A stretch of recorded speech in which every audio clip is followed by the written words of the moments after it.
네, 오늘 이 시간 박유진 변호사님께서 함께 자리하셨는데요. 변호사님 모셔보겠습니다. 변호사님 안녕하세요. 네, 안녕하세요. 네, 그동안 잘 지내셨죠? 네, 날씨가 참 많이 좋아졌습니다. 네, 다행히도 이제 가을이 이제 오면서도 네. 엄청 춥진 않아서 너무 좋네요. 네네. 오늘 의상이 참 가을 분위기와 잘 맞습니다, 변호사님. 잘 어울리세요. 아유, 감사합니다.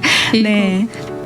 일종의 제가 이제 방패라고 이제 얘기를 하는데 그게 뭐냐면 회사 이름이 Holy 네. Mighty Lord에서 제작하신 의상이에요. 네. 그러다 보니 전 이거를 오늘 두 번째 입었는데 네. 입을 때마다 뭔가 지켜주시는 든든함이. 것 같고 방패 같고 그렇습니다. 저도 한번 들어가 봐야겠어요, 웹사이트를. 네네네.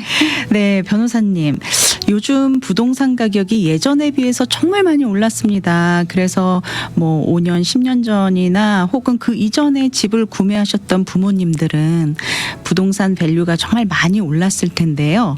살고 계시면 아무 문제가 없겠지만 뭐 팔거나 뭐 자식들한테 양도를 할 때 뭐 세금 문제가 좀 있을 수도 있겠고 또 오늘 좀 여러 가지 그런 세금에 관한 부동산 세금에 관한 궁금하신 점들이 좀 많이 있는 것 같아서 부동산을 사고 파실 때 고려해야 할 세금들에 관한 좀 정보를 조언을 얻고 싶습니다. 오늘 좀 여러 가지 좋은 유익한 정보 부탁드리겠습니다. 네, 감사합니다. 네. 제가 부동산에 대해서는 고객분들한테 아무래도 이제 세금에 대한 걸 강조를 많이 하게 되는데요. 네. 그 이유가 세금의 향방에 따라서 고객분들이 사고 파실지 아니면은 상속이라든지 증여로 놔둬놓으실지에 대한 것을 이제 네. 판가름을 하시기가 조금 더 쉬워지거든요. 네. 그랬을 때 지금 왜 사고 파는 것에 대해서 부동산에 관련된 말씀을 드리냐면은 네. 그 사고 파는 것이 들어보셨을 때 본인 가정에 맞지 않는다고 하게 되게 되면은 네. 오히려 사고 파시는 것보다 상속이라든지 증여를 더 고려해 보실 수가 있는 거고요. 아. 또 들으셨을 때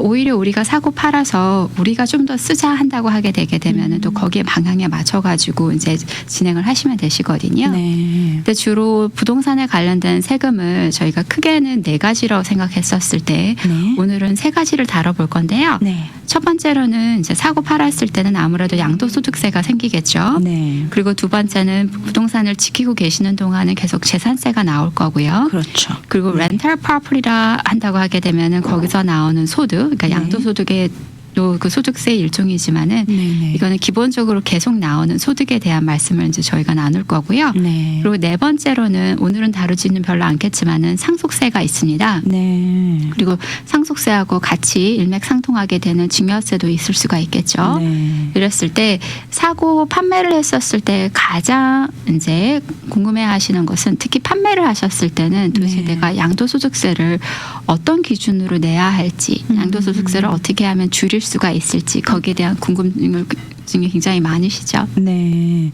그러면 첫 번째로 양도소득세는 어떻게 줄일 수 있는지 보통 우리가 이런 텍스에 관련된 거는 뭐 IRS랑 관련도 돼 있고 텍스 문제가 있기 때문에 그래서 CPA 선생님들하고 많이 상의를 하기도 하는데 우리 상속법에서는 이런 게 어떻게 연관이 돼 있는지 오늘 좀 네네. 상세한 설명 부탁드립니다. 네, 감사합니다. 네. 그래서 아무래도 회계사님들이 직접적으로 이제 어카운팅이라든지 텍스 플래닝을 도와주시면서 여기에 네. 대한 말씀을 드릴 건데요. 요즘은 상속세 면책이 워낙 높다 보니까 네. 상속세에 대한 플래닝도 여전히 많이 도와드리지만은 네. 인컴 텍스 플래닝도 저희가 많이 도와드리거든요. 네네. 특히 인컴 텍스 플래닝이라는 것은 뭐 한 1년에 내셔야 되는 돈은 여기에 대한 것은 또 텍스 변호사님이 도와주시겠죠. 네. 근데 저희가 말씀드리는 여기 인컴 텍스 플래닝이라는 것은 주로 부동산에 대해서 사고 팔았을 때 양도소득세를 이제 되도록이면 줄여서 네. 그 양도소득세를 가지고 어떤 방법으로 쓸 수 있느냐, 그러니까 줄인 곳을 가지고 어떻게 또다시 리인베스트를 하느냐 이런 걸 네. 저희가 말씀 많이 드리는데 네네.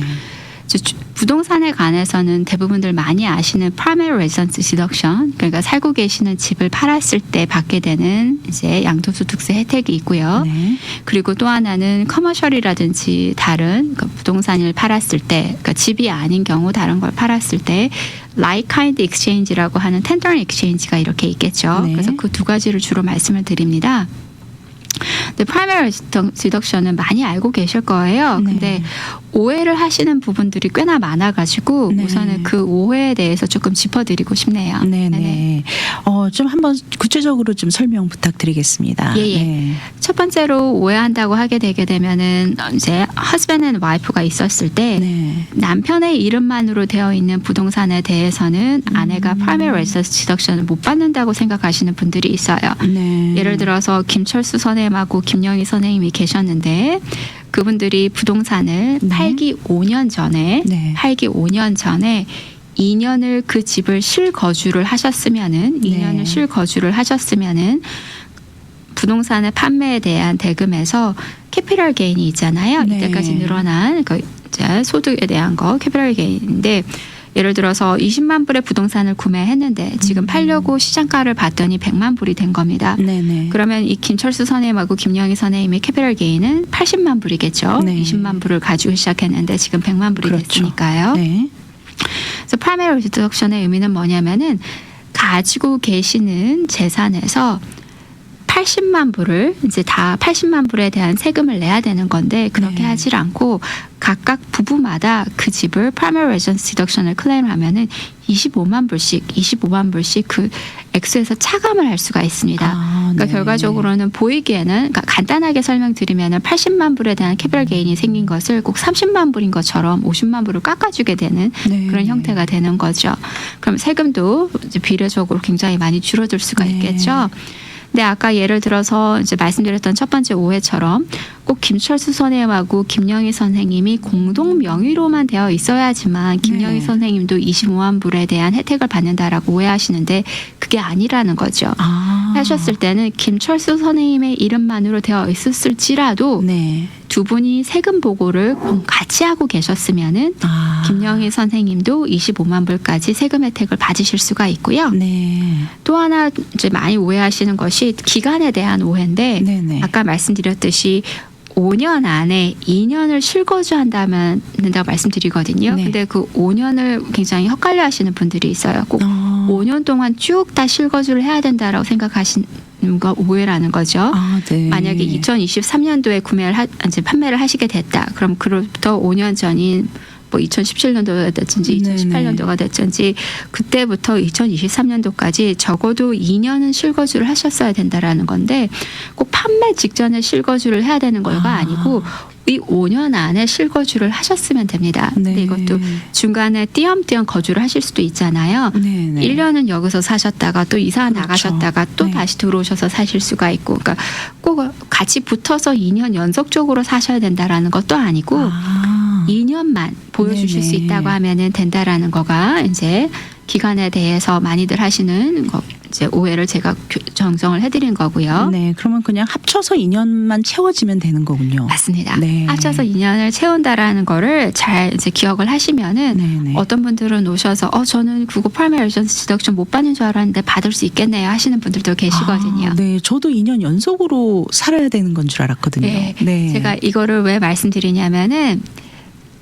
남편분이라든지 아내분이 떠나시고 나서 네. 그 큰 집을 혼자 사실 수 없으신 분들이 꽤나 많으시거든요. 그렇군요. 그러셨을 때는 이거 구매한 지 얼마 안 됐는데요. 네. 저희가 살기 시작한 지 얼마 안 됐는데요 하셨을 때 다운사이징을 하시면서 되도록이면 세금을 줄이는데 저희가 네. 포커스를 맞추기 위함이 있습니다.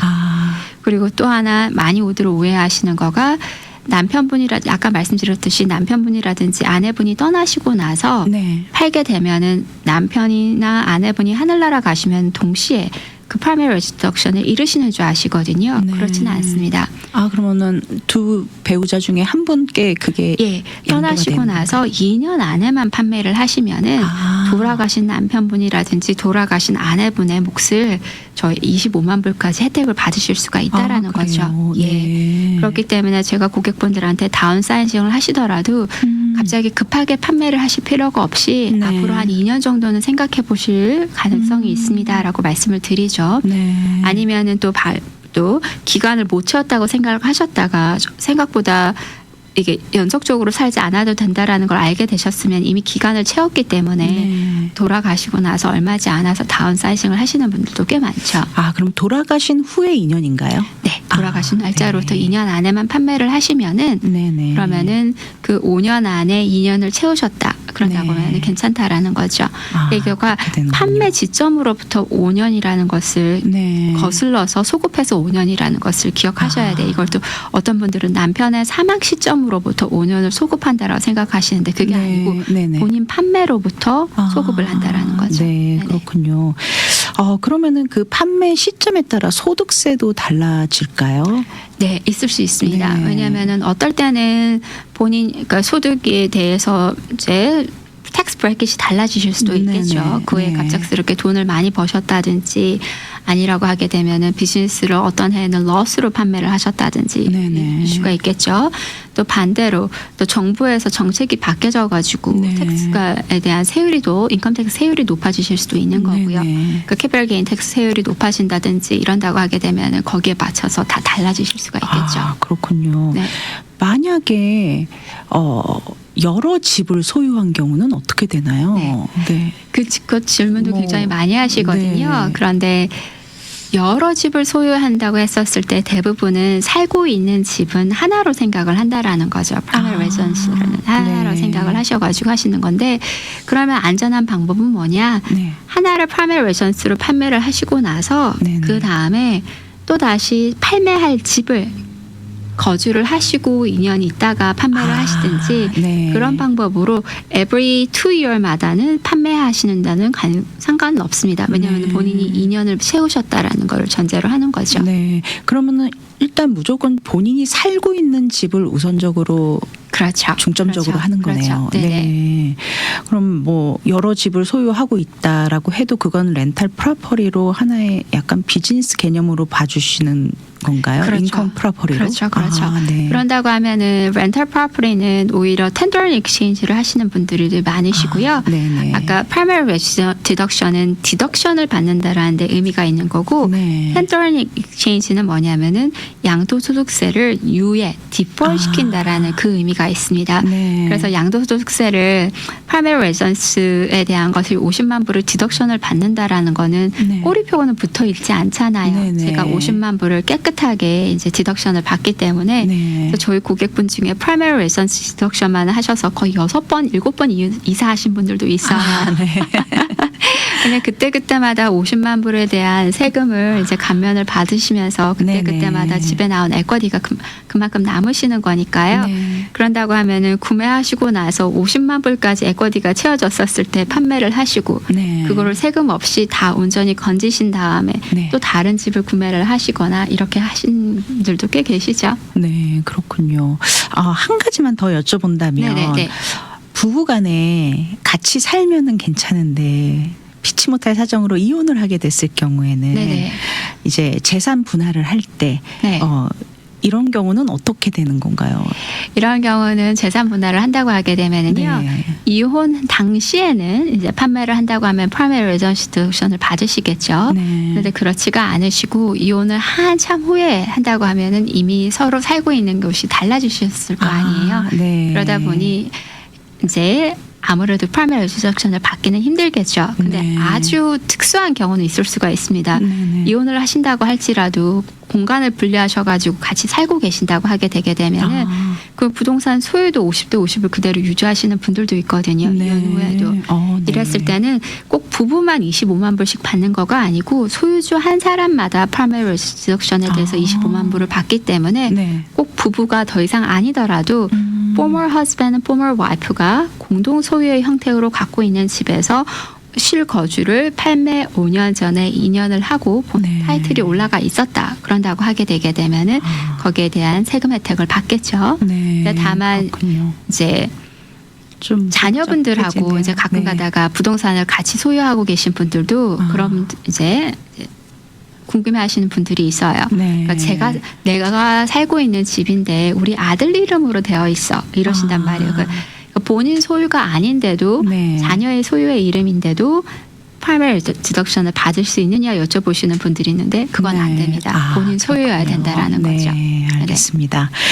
그럼 두 번째로 이제 부모님에게 증여 혹은 상속받은 부동산에 대한 재산세, 또한 55세 이상 되신 분들이 새로 집을 사시면서도 예전에 내셨던 낮은 재산세를 계속 내실 수 있는 방법, 그런 네네네. 방법은 또 어떤 방법이 예, 예. 있을지 좀 설명해 주세요. 재산세에 대한 거가 저희가 굉장히 많이 바뀌었거든요. 네. 예전에는 어땠었냐면은 부모님이 살고 있는 집을 자녀에게 트랜스퍼, 그러니까 증여를 하거나 상속을 하거나 판매를 하게 됐었을 때 네. 자녀가 그 집에 꼭 들어와서 살지 않아도 됐습니다. 네. 그러니까 제가 살고 있는 집을 저희 아들에게 넘겨준다고 하게 되면은 네네. 저희 아들이 그 집을 베케이션 하우스로 쓰든 아니면 비워놓든 그게 전혀 문제가 안 됐다라는 거죠. 네. 그리고 예전에는 또 좋은 게 뭐가 있었냐면은 네. 부모님이 살고 있는 집 외에도 본인이 가지고 있는 자산에서 부부가 한 사람당 100만 불씩까지는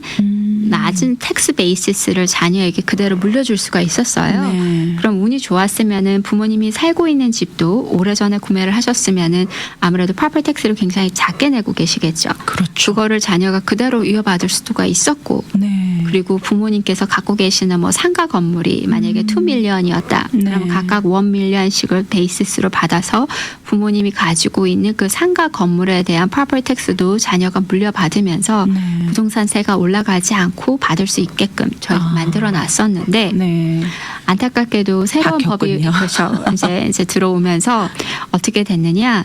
그 각각 부부 한 사람당 1밀리언씩 줄 수가 있는 텍스 베이시스를 줄 수 있는 거가 완전히 철회가 됐고요. 아, 그렇군요. 그리고 자녀한테 살고 있는 집을 주시게 되셨을 때 조건이 굉장히 큰 조건이 붙어버렸어요. 무슨 조건이 어떤 조건인가요? 네네네. 네. 예, 조건이냐면은 자녀가 무조건 그 집에 들어와서 살아야 되는 거예요. 아, 그렇군요. 그러다 보니 타주에 사는 자녀에게 재산세를 그대로 물려준다라는 것은 거의 자녀가 이사 오지 않고서는 불가능하게 돼버렸습니다. 네. 그리고 굳이 타지에 안 살더라도 부모님하고 살고 있던 집에 자녀가 상속을 받았을 때는 부모님이 돌아가시고 나서 네. 상속을 받게 됐기 때문에 부모님이 떠나신 그 집을 자녀가 들어와서 사는 거는 조금 더 용이할 수 있겠지만은 네네. 살아생전에 부모님 살아생전에 살고 있는 집을 증여로 받았을 때는 자녀가 부모님하고 합가를 하지 않으면은 재산세가 올라간다라는 걸 의미를 하는 거거든요. 아, 그렇군요. 그러니까 이 재산세 때문에 증여를 하심으로써 자녀하고 같이 살고 싶었었던 마음이 드셨던 분들도 네네. 어떻게 되면 이거를 계속 자녀한테 진짜 꼭 들어와야 된다라는 걸 의미로 증여를 하는 것처럼 그래서 조금 마음이 불편하다 하시는 분들도 생겼고 네네. 예전에는 증여를 하더라도 자녀가 어디 살든 상관이 없었는데 이제는 꼭 같이 살아야지만 되는 거니까 증여를 준다라는 것 자체가 잘못하면은 좋은 의미로 주셨는데 재산세만 올라가게 해야 되는 거나 아니면 합가를 네. 요구해야 되는 그런 리퀘어먼이 생겨버리게 되는 거죠. 그렇군요. 그러면은 부모님, 자녀 입장에서는 또 부모님들이 그럼 나중에 나는 증여로 안 받고 상속으로 받을게요 하시는 분들도 계시겠어요. 이 세금 때문에. 예, 맞습니다. 네. 거기다가 또 이슈가 뭐가 있냐면은 네네. 많은 부모님들이 살고 계시는 집을 이제 자녀분들한테 골고루 나눠주고 싶어 하실 수 있잖아요. 네. 그랬을 때 만약에 아들하고 딸에게 반반 주고 싶다고 했는데 그 집을 딸만 들어와서 살게 되는 경우가 있어요. 네. 그러면 부모님 트러스트에서는 아들, 딸하고 반반을 주라고 했기 때문에 나중에 이제 프로퍼티 텍스 보드에다가 딸이 얘기를 하기를 저희 부모님이 저희한테 남기신 겁니다. 네네. 이렇게 이제 얘기를 하고 그렇기 때문에 프로퍼티 텍스를 올리면 안 됩니다라고 얘기를 해주겠죠. 저도 네. 이미 들어와서 살고 있습니다. 네네. 프로퍼티 텍스 보드 입장에서는 어떻게 되냐면은 부모님은 당신하고 당신의 오빠에게 50대 50을 주셨기 때문에 네. 지금 당신이 50을 가지고 살고 있는 것은 오빠가 당신에게 증여를 했거나 판매를 했기 때문이라고 생각을 한다라는 거죠. 아. 그렇기 때문에 오빠가 아무리 무상으로 양보를 동생에게 한다고 했었을지라도 네. 오빠에게 온 포션에 대해서는 프로퍼티 텍스를 올려버립니다. 아, 그런 문제가 있군요. 네, 그렇기 때문에 부모님이 살고 계시는 집을 자녀가 살고자 하는 자녀가 있어서 상속을 해야 된다고 하면은 그때는 좀 플래닝을 달리해서 네. 그 자녀에게만 정말 상속이 가도록 상속 구조를 정확하게 넣어야 되고 네. 그럼 이랬을 때는 딸에게만 혜택이 가고 오빠인 큰아들에겐 혜택이 안 가면 어떻게 하냐요 하시는 분들이 있거든요. 네. 그러면 다른 방법으로 오빠에게 혜택이 가게끔 해드릴 수가 있는 거죠. 네. 만약에 부모님이 뭐 다른 재산이 있으면은 네. 그러니까 재산을 분리시켜서 부동산은 딸에게, 뭐 네. 다른 유동자산은 아들에게 주신다든지, 네네. 아니면은 재산이 집 하나뿐이라서 나눠줄 재산이 없었다 그런다고 하게 되게 되면은 그 딸에게 양해를 구해서 오빠에게 나중에 돈이 생기는 대로 돈을 주렴 얘기를 하고 그 집에다가 린 설정을 한다든지 네. 그렇게 하셔야 합니다. 네, 우리가 이런 문제에 있어서 가장 생각을 해야 될 것이 실거주를 누가 하고 있느냐. 그렇죠. 그리고 네네. 뭐 트러스트를 어떻게 설정을 하느냐. 이 부분을 정확하게 알고 해야 나중에 그런 불미스러운 일이 안 생길 수가 있겠네요. 그렇죠. 네. 그래서 이것도 되도록이면은 트러스트 어드미니스트레이션을 많이 다뤄본 변호사한테 찾아가셔서 상속을 네. 하셔야 되는 거가, 이것 또한 저희가 실제적으로는 프로퍼티 텍스 보드하고 딜링을 많이 하다 보니까 네. 실제적으로 거기서 겪게 되는 일들을 바탕으로 그렇죠. 상속 플래닝을 도와드리게 되는 거거든요. 네네. 그래서 되도록이면 재산세가 올라가지 않은 상황에서 자녀들이 잘 받을 수 있게끔 도와주기 하는 건데, 네. 트러스트 어드미니스트레이션을 잘 모르시는 변호사님들은 여기에 대한 안타깝게도 이 부분을 잘 모르시고 그렇죠. 플래닝을 도와주실 수도 네. 있다라는 거죠. 아무래도 경험이 많으신 분들이 다양한 케이스들을 접해봤기 때문에 그렇죠. 좀 더 정확한 방법을 제시해 드릴 수 있겠네요. 맞습니다. 네, 네네. 알겠습니다. 마지막으로 부동산 렌탈 소득세에 대해서도 좀 알려주시죠. 예. 네. 부동산 렌탈 소득세를 이제 생각을 했었을 때 이제 고객분들이 저한테 이제 부동산 렌탈을 갖고 있습니다 하게 되게 되면은 네. 제가 나이가 많으신 분들일수록 첫 번째로 여쭤보는 거가 계약서가 있으신가요 하고 많이 여쭤봐요. 계약서.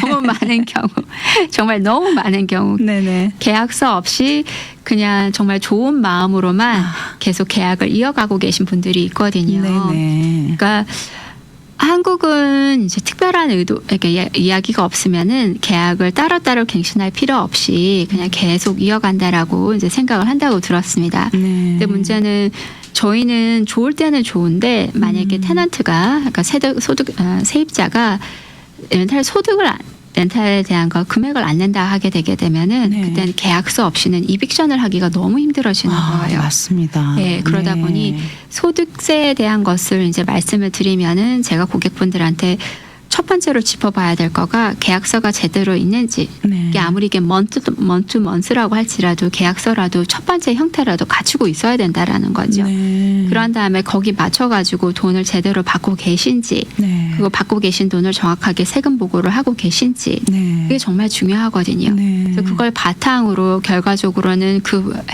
그 부동산에 대한 가치가 매겨지게 되는 거니까요. 네. 그래서 렌탈 소득을 되도록이면은 어떤 분들은 현금으로 받으시고 이제 조금 줄여보시겠다 하시는 네. 분들도 계시단 말이에요. 이랬을 맞습니다. 때는 문제는 뭐냐면은 그 현금으로 가져가셔서 세금을 어떻게 보면 전략하다, 이거 좀 안 맞지만은 네. 안 내신 만큼에는 또 다른 부수적인 불이익이 따릅니다. 네. 그래서 렌탈 소득은 정확하게 제가 항상 보고하시라고 말씀을 드리고, 네. 또 하나는 렌탈 소득을 이렇게 하고 계신 분들이 있어요. 자녀에게 명의를 주시고 네. 렌탈 소득 자체는 부모님이 받으시는 경우가 있거든요. 네네. 근데 부모도 세금 보고를 안 하고 자녀도 세금 보고를 안 하시는 경우가 있는 거예요. 그럼 절대로 안 됩니다. 네. 누구든지 특히 자녀의 이름으로 이미 주셨다고 하게 되면은 부모님이 소득을 받는다고 할지라도 자녀가 세금 보고를 꼭 해야 된다라는 거죠. 그렇군요. 네. 네. 보통 우리가 이제 세금 내기 좋은 사람이 어디 있겠습니까? 없죠. 어떻게든 좀 줄여보려고 하다가 혹을 떼려다가 혹을 또 하나 붙이게 되는 그런 그렇죠. 또 현상이 일어날 수 있으니까 가급적 보고해야 될 거는 제때제때 잘 보고를 하는 게 가장 피해를 줄일 수 있는 방법이 되겠네요. 맞습니다. 네. 그리고 나중에 이제 자산을 증여하거나 상속 주게 됐었을 때 정확하게 그러니까 고객분들께서 계약서를 가지고 렌탈 소득을 보고하신 게 있으시면은 네. 자녀분들도 그 재산을 지키기가 훨씬 더 쉬워집니다. 네, 맞습니다. 그런데 이제 계약서가 없고 세입자는 돈을 안 내고 그리고 렌탈 소득이 정확하게 얼마인지도 모른다고 하게 되면은 네. 자녀 입장에서는 이렇게 하지도 저렇게 하지도 못하는 상황이 생길 수가 있거든요. 그렇죠. 그렇기 때문에 네. 돌다리도 두들겨 가라고 정확하게 문서화하시는 것을 항상 추천드립니다. 네. 감사합니다. 마지막으로 변호사님께서 오늘 말씀해 주신 이 부동산을 사고 파실 때 고려해야 할 세금들에 관해서 우리 청취자 여러분들께 좀 현실적인 유의사항이나 조언이 있으면 좀 부탁드리겠습니다. 예, 제가 고객분들한테 항상 드리는 말씀은 이제 등기상에서 이름을 바꾸는 것을 네. 굉장히 어려워하셔야 된다고 말씀드려요. 네. 왜냐하면 에스코어 컴퍼니라든지 타이틀 컴퍼니를 가셔서 서류 하나 서명하시는 거는 굉장히 쉽습니다. 네. 왜냐하면 저도 만약에 서류를 하나 서명한다고 하면은 제 집에 제 아들의 이름을, 그러니까 저희 남편하고 집에 네. 저희 아들을 두 사람이 서명함으로써 그 한 장짜리로 일어나 버리는 거거든요. 네. 네. 그런데 그 등기에서 명의를 바꿔준다라는 것은 엄청나게 많은 영향을 끼칩니다. 네. 이거는 상속법 상에서도 잘못하게 되게 되면은 자녀 아들에게만 주고 딸은 배제를 한다든지 아니면 네. 딸에게만 주고 아들은 배제한다든지 그리고 잘못하게 되게 되면 부모님이 살아생전에 집을 줘버림으로써 부모님이 실제적으로 그 집을 팔게 됐었을 때는 소유하고는 있으나 거주하고 있지 않은 아들이 부동산 판매를 하게 된다고 하면은 네. 프라이머리 레지던스도 잃게 된다라는 거죠. 네네. 그래서 이 플래닝에 맞추셔가지고 등기를 정확하게 전문가하고 상담하신 다음에 네. 본인이 구체적으로 원하는 게 뭔지를 정확하게 생각을 해보시고 거기에 맞춰서 등기 작업을 하시라고 꼭 말씀드리고 싶습니다. 네. 법률 상담을 하면 할수록 느끼는 거는 정말 이 계약서가 중요하고 사인을 함부로 하면 안 된다. 맞습니다. 네, 저희 정말 사인을 너무 쉽게 하는 경향이 있습니다. 맞습니다. 네, 네. 계약서도 그냥 네. 사실 이렇게 그냥 쭉 보고 너무 깨알 같은 글씨 잘 안 읽고 그냥 밑에다 사인하고 끝내버리거든요. 그렇죠. 근데 정말 전문가와 상의해서 아주 깰 만한 글씨 이그노를 하지 마시고 무시하지 맞습니다. 마시고 네네. 꼼꼼하게 읽으시길 바랍니다. 그리고 알고 사인을 해야겠다라는 게 참 중요하겠다. 오늘 또 한번 느끼게 됩니다. 네, 오늘 법률 상담 시간에는 유산상속법 상속 전문 변호사, 상속법정 전문 변호사 박유진 변호사님과 함께 부동산을 사고 파실 때 고려해야 할 세금들에 관해 이야기 나눠봤습니다. 변호사님 혹시 궁금한 점이 있으시면 어디로 연락드리면 좋을까요? 네네. 오렌지 카운티는 714-523-9010이고요. 714-523-9010 그리고 LA는 213-380-9010 213-380-9010입니다. 네, 오렌지 카운티 714-523-9010 LA 오피스는 213-380-9010번입니다. 박유진 변호사님 사무실로 연락 주시면은요. 아주 친절하고 자세한 상담 안내 받으실 수 있겠습니다. 네, 오늘 귀한 정보 함께 해주신 박유진 변호사님 오늘도 감사드립니다. 감사합니다. 네, 오늘도 참 많이 배웠습니다. 감사합니다. 네. 미주 복음 방송은 예수님만 전해요.